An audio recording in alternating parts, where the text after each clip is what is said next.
اللهم صل وسلم وبارك على سيدنا محمد. ازيكم يا حبايبي؟ عاملين ايه؟ يا رب تكونوا بخير ان شاء الله. كده هنعمل فيديو يوم كامل كده مع بعض، بس ما تنسونوش بقى باللايك، ولو كومنت صغير كده هوت منكم يفرحني كده بآرائكم في الفيديو. هنا هبدأ الفيديو بتاعي كده هوت. هعمل فنجان قهوة. طبعا فطرنا كان يوم الجمعة، فطبعا العيال بتبقى سهرانة طول الليل ونايمة طول النهار، فما بيصحوش بدري، فانا بفطر بقى على قد كده حاجة صغيرة، فنجان قهوة على حتة قرصة او اي حاجة موجودة، فبيبقى ايه حاجة سهلة كده اهوت. ففطرت كده اهو، قمت عملت شغلي كله كده وشفت بيتي عامل ايه. عملت البيت وطبعا عملت الاكل واستنيت بقى ايه ولادي بقى على بال ما اشوف ايه هيعملوا ايه. تعالوا نشوف بقى هنعمل مع بعض الاول كده. خلاص بعد ما شربت فنجان القهوه بتاعي عشان بيفوق كده وبيدي باور، ورحت بقى على الشقه كده اهو ترتبتها. طبعا انا نقلت الشقه كلها، نقلت الاوض في بعضها، عملت الليفل لوحدها كده، ما حطيتش معاها سراير في العيد اللي هي تنظيفه العيد. بس الجو حر بقى، الواحد ما بيعرفش يصور التصويرات اللي هي بتبقى مطلوبه بقى، الروتين الكامل اللي احنا بنعمله والكلام ده كله، فبتبقى الجو حر مش بنعرف نصور. هنا بقى عشان الدنيا رايقه كده شويه، وانا نقلت كده الاوض، فطبعا مش ما صورتش بقى دلوقتي الاوضه بتاعت البنات، فسبتهم عشان كل العيال نايمه وكده اهو، فانا بصور هنا اهوت لوحدي كده اهوت بظبط الدنيا. روقت بقى كده الاوضه بتاعتي كده اهوت، الليفين خليتها كده على بعضها، دي انا مرتاحه لها بالشكل ده، يبقى الليفين لوحده والنوم لوحده. انا كنت مصوره لكم قبل كده، قلت لكم ايه عندي اوضتين نوم يعني عامله، فالاوضه اللي كنت حاطه فيها الليفين والسراير وكده، وكانت اوضه كبيره جدا، فشالت ما شاء الله عليها، شايله الاوض الاربع سراير يعني، وفي مساحه كبيره يعني، هي الاوضه كبيره جدا يعني. هنا خلاص بقى كده خلصت بلمع اي حاجه كده من التراب اللي فيها، نفض بقى الحاجات كلها كده واشتغل عليها بالمكنسه كلها، وبعد كده المع البلاط بتاعها.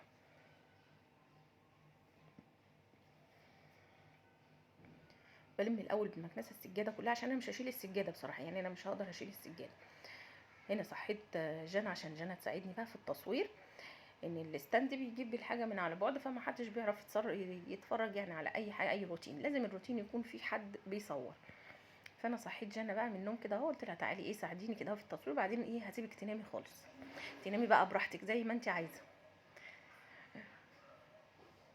هنا بعد ما خلصت كده بلم بقى التانية، بلمعها كده اهوت بالموب بتاعي دوت كده، لمع البلاط كله، بنقل السجاده كده والمعها، لان الشمس كانت شديده جدا في البلكونه، فما اقدرش ان انا اطلع سجاده، ومش في حمل ان انا اطلع سجاده وادخل، فانا كده كده احنا ماسحين ومنضفين على العيد ده، هي اللي ايه حاجات خفيفه كده اهوت لزوم الترويق يعني.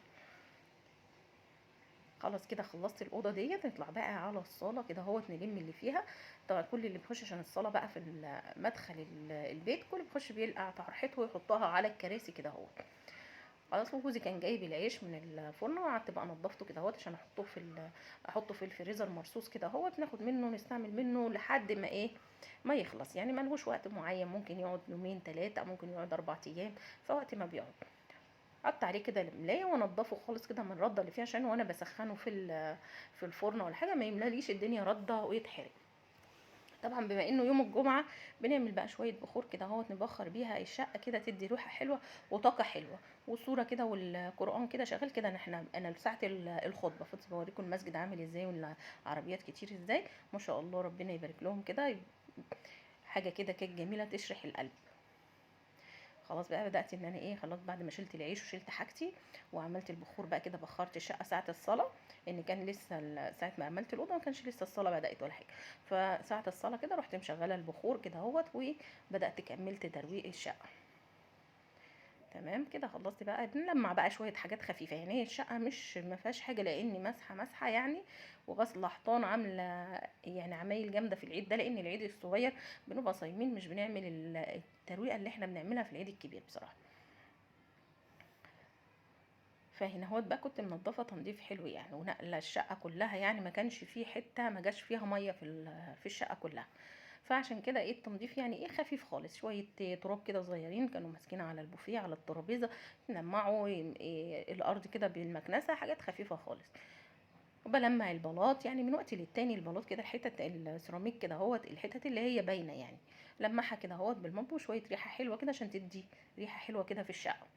مع البخور كان اليوم حلو كده جدا يعني ايه، يعني جمعة مباركة عليكم وعلينا كده يا رب. خلاص كده لمعتها بقى كمان، حتى الصالة كده خلصتها. الاوض بقى ايه اللي هي كانت اوضه النوم كانت فاضيه، روقتها لوحدها كده، مش شرط ان انا ايه اصورها.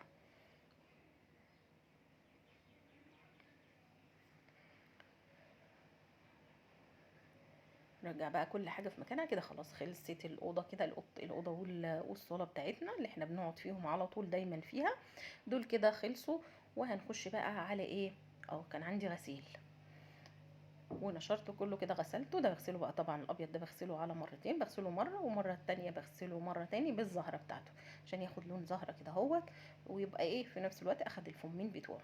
ان الابيض لازم كده هو يتغسل فمين عشان تحسي باللمعان بتاعه. كده خلصنا كده الغسيل كمان حطيته على البلكونه، وندخل بقى على المطبخ. بس رحت بقى صليت الظهر، ورحت داخله على المطبخ كده مخلصاه. خلص المطبخ بقى مكان الايه الكراكيب بتاعه العشاء والعيال طبعا مش عشاء، هم العيال سهرانه طول الليل، بيبقوا الفجر هم بيفطروا. يعني هم بيناموا بعد الفجر بكتير كمان، يعني ممكن بعد ما النهار ما بيطلع، يعني على الساعه 8 9 10 ساعات بيناموا. فاللي بيبقى طول الليل هم قاعدين بيعملوا اكل وبيعملوا مش عارفه ايه شرب او اي حاجه، فعايشين بقى حياتهم بقى الاجازه حلوه. طبعا كل البيوت كده برضه. بس انا ايه بحاول ان انا بنام بدري اقوم بدري شويه، وممكن بقيل برضه شويه الظهريه، بس بحاول ان انا اقوم بدري شويه، بتبقى فيه طاقه حلوه كده اللي هو الصحيان بدري، بيدي طاقه حلوه كده، خليكي تبقى عندك نشاط وان انت بتحبي ان انت تشتغلي في البيت. خلاص كده خلصنا كده حاجتنا، بنلم بقى المواعين كده، بفضي الغساله عشان هحط فيها المواعين اللي انا لميتها كلها، لان ايه مش عندي وقت ان انا هقعد اغسل في مواعين واعمل في الاكل. فانا قلت ايه احط المواعين اللي هي الطباق والحاجه كلها، بفضي الغساله عشان احط الطباق والكوبايات وكله في الغساله بالشكل كده. والحاجات اللي هي تستدعي ان انا اغسلها على على الحوض بغسلها بقى على طول كده اهوت، وايه افضي بسرعه، يعني ما يبقاش معايا ما اخدش وقت في غسيل المواعين، ولا اضيع وقت يعني ايه عشان اخش في الاكل على طول. وهنعمل مع بعض كده الغدا مع بعض. بس كده برص بقى كده اهو، بشطف الحاجه الاول واحطها فيها مشطوفه كده، ما يبقاش فيها تفل، ما يبقاش فيها اي حاجه. لم بقى كده خلاص مواعيننا وحاجتنا.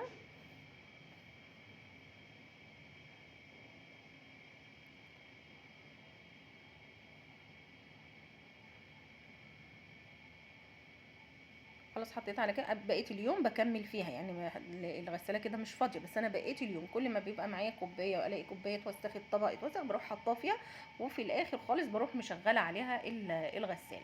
لكن اللي هو اطباق مثلا كبيره ما ينفعش تخش الغساله، ده بغسلها على طول وانا واقفه في الحوض اي حاجه. وهنا بلمع بقى الارضيه كده عشان احب ان انا اطبخ على نظافه كده اهو، الدنيا تبقى بتلمع حوالين مني، ما تبقاش فيه ايه كركبه ولا اي حاجه، تبقى الدنيا نظيفه، بتبقى سهله كده ومسهله عليا ومدياني كده إيه باور حلو. خلاص كده طلعت بطايه هعمل لهم بط، اغسلها بقى كده اهوت. انا غسلاها طبعا وشايلاها من نظيفه وكل حاجه، بس بيبقى ايه البط دوت بيبقى فيه حتت زي ايه الريش والحاجات ديت، بتبقى من الصعب ان هي بتطلع، فبقعد انضف فيها بقى شويه على قد ما بقدر. بس المره دي عملت البطايه ما عملتش منها اي حاجه، انا عملتها متقطعه كده اهوت وحمرتها علشان الجلد بتاعها يتحمر يبقى ناشف قوي كده اهوت، والعيال تاكلها تبقى ايه حابه ان هي تاكلها. بس فانا عملت كده النهارده بطايه، وعملت لهم جنبها كوسه وباميه، فالطبخه يعني ما اخدتش معايا اي حاجه، والبطه يعني استوت بسرعه. آه، وقطعتها بقى بالشكل ده، قطعتها قطع بقى صغيره او قطع كبيره على قد ما اتقسمت كده اهوت. يعني ما حبيتش ان انا ولا اعملها في كيس حراري ولا الكلام ده كله، ولا اسلقها حتى على بعضها، فقلت خليني ايه اجربها متقطعه كده اهوت، لان بقالي كتير قوي قوي ما قطعتهاش، يعني بقالي فتره يمكن كبيره من زمان ما بقطعش البط، بحطه بسويه زي ما هو. يعني شايفه ان البطايه تتحط على السفره كده زي ما هي بتبقى مديها شكل وكده اهو، فما كنتش مهتميه بالشكل اليوم دوت، كنت عايزه ان انا ايه اطبخ كده الاكل، والمهم ايه يبقى ايه استمتاع فيه. فطبعا طلعت حلوه اما حمرتها كمان في الزيت، وهنشوفها في الاخر اتقرمشت كده والجلد بتاعها قرمش بقى حلو.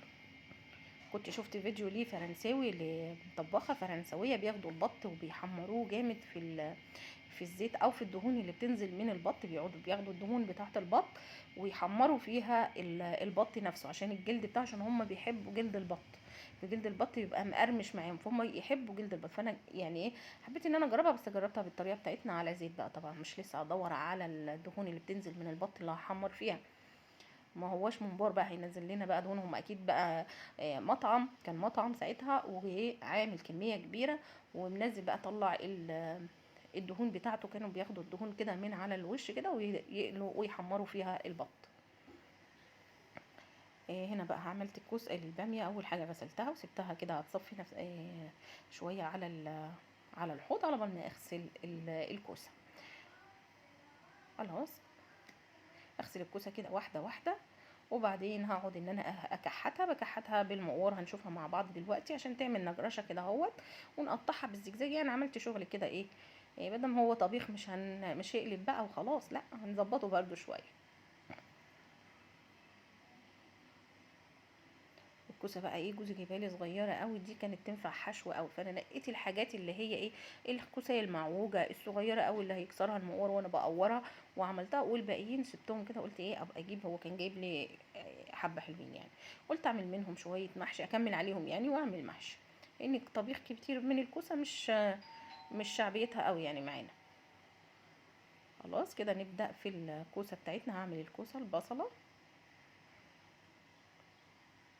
والبطه هي خلاص اتسلقت زي ما احنا شفناها، حطينا لها لورا وحطينا لها قرفه وحطينا حب كيبه صيني وحطينا الحاجات اللي هي ايه بتنكه دي كلها. خلاص كده. والباميه بتاعتي هعمل باميه ويكا، الناس اللي بيحبوا الباميه الويكا. لا الباميه الحمراء انا بعزها بصراحه مع اللحمه، ما بحبهاش غير مع لحمه يعني.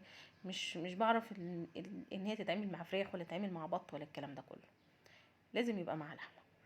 فهنا خلاص انا عملت ايه ويكا، وهعمل ايه بدل هعمل حاجه حمراء يبقى هي معانا الكوسه ونعمل جنبها الباميه الويكا. خلاص كده حطيت الباميه كده بعد ما قطعتها بالشكل ده الطرنشات دي، وحطيتها في الحله، حطيت عليها الشوربه بتاعتها، وحطيت القرنين من الفلفل بيبقى طعمهم حلو قوي. حطهم بقى على النار تستوي براحتها، ما بنغطيهاش عشان بتفور جامد وبتغرق البوتاجاز وبتبهدل الدنيا. فحطيت عليها التوم اللي انا حطيته، انا قسمت التوم ما بين الباميه، حطيت لها معلقه دي، نص معلقه توم نيه للباميه، وحطيت بقيه التوم على البصله بتاعت الكوسه، ومعلقه كزبره. بقلبهم بقى شويه كده في البصله زي ما انتم متعودين كده معايا ان انا بعمل الكوسه. اي خضار انا بعمله بالطماطم لازم اشوح الخضار مع البصله.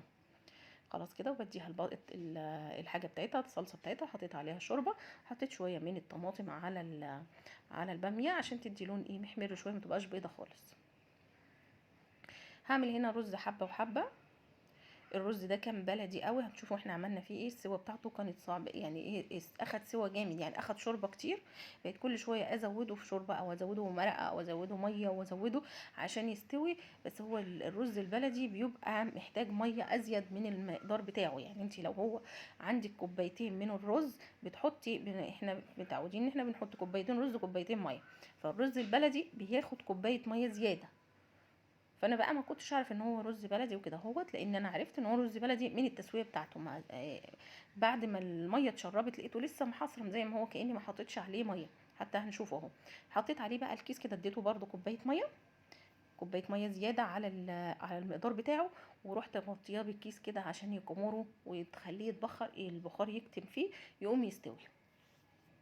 تمام. هنا بقى بعمل الطشه بتاعت الباميه وبحمر في البط. دي كده كانت اخر الفيديوهات بتاعتي يعني ايه، اخر الفيديو قصدي يعني كده ايه، خلصنا الاكل بتاعنا ما خدش معانا اي حاجه. خلاص نعمل بقى الطشه بتاعتي الباميه كده اهوت. هوريكم بص الباميه منظرها عامل ازاي، جميله دي بقى مع قرن فلفل اخضر كده اهو بالعيش، حكايه. سيبك بقى من الاكل ده كله. وادي البط بتاعنا كده اهوت، والفيديو كده بتاعنا يعتبر خلص. متنسوش بقى باللايك، ولو مش مشتركين في القناه تشرفوني بالاشتراك. وده كده نهايه الفيديو بتاعنا. نشوف البط بقى. حطيت عليه شويه ملح كده اهوت، عندي ملح بشطه بكمون كده اهو. وادي كده الفيديو خلص. اشوفكم على خير.